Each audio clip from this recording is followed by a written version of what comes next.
মাটির তুবড়ি ফেটে জখম 13, দুজনের অবস্থা আশঙ্কাজনক। আজ তাদেরকে রুদ্রনগর হাসপাতাল থেকে ডায়মন্ড হারবার হাসপাতালে স্থানান্তরিত করা হলো। উল্লেখ্য, ভোর রাতে সুমতিনগর এলাকায় নারায়ণ পুজোর আরতির সময় বাজি ফাটানো হয়। সেখানে একটি মাটির তুবড়ি ফেটে জখম হয় প্রায় 13 জন। তড়িঘড়ি তাদেরকে উদ্ধার করে নিয়ে আসা হয় সাগর গ্রামীণ হাসপাতালে। তাদেরকে দেখতে আসে পুলিশ প্রশাসন ও সাগরের বিডিও কানাইয়া কুমার রাও, জেলা পরিষদের সদস্য সন্দীপ কুমার পাত্র। তিনজনের অবস্থা আশঙ্কাজনক হওয়ায় তাদেরকে প্রথমে কাকদ্বীপ সুপার স্পেশালিস্ট হাসপাতালে স্থানান্তরিত রুদ্রনগর হাসপাতাল। একজনের অবস্থা স্থিতিশীল হওয়ায় অপর দুজনকে ডায়মন্ড হারবার হাসপাতালে স্থানান্তরিত করা হলো।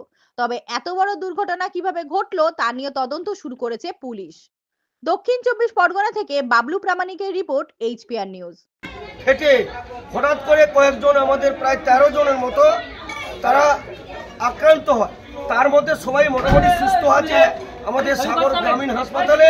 আমাদের দক্ষিণ 24 পরগনা জেলা পরিষদের সদস্য, গঙ্গাসাগর বকখালি ডেভেলপমেন্ট অথরিটির চেয়ারম্যান, ভাইস চেয়ারম্যান সম্মানীয় সন্দীপ পাত্র এবং আমাদের বিডিও সাহেব সহ আমাদের সাগর পুলিশ প্রশাসন সর্বতভাবে সহযোগিতা করেছে।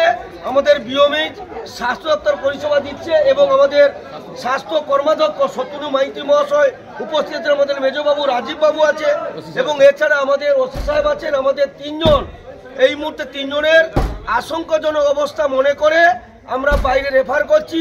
আশা করছি কোনো অসুবিধা হবে না, কিন্তু এটা কোনো বোঝা যায়নি হঠাৎ করে এই ধরনের ঘটনা ঘটবে আমরা বুঝতে পারিনি। তবুও আমরা সাগর প্রশাসন, সাগর ব্লক পুলিশ প্রশাসন, পঞ্চায়েত সমিতি, জেলা পরিষদের সর্বতভাবে আমরা সহযোগিতা করছি যাতে তাদের সুস্থভাবে তারা ভালোভাবে থাকে।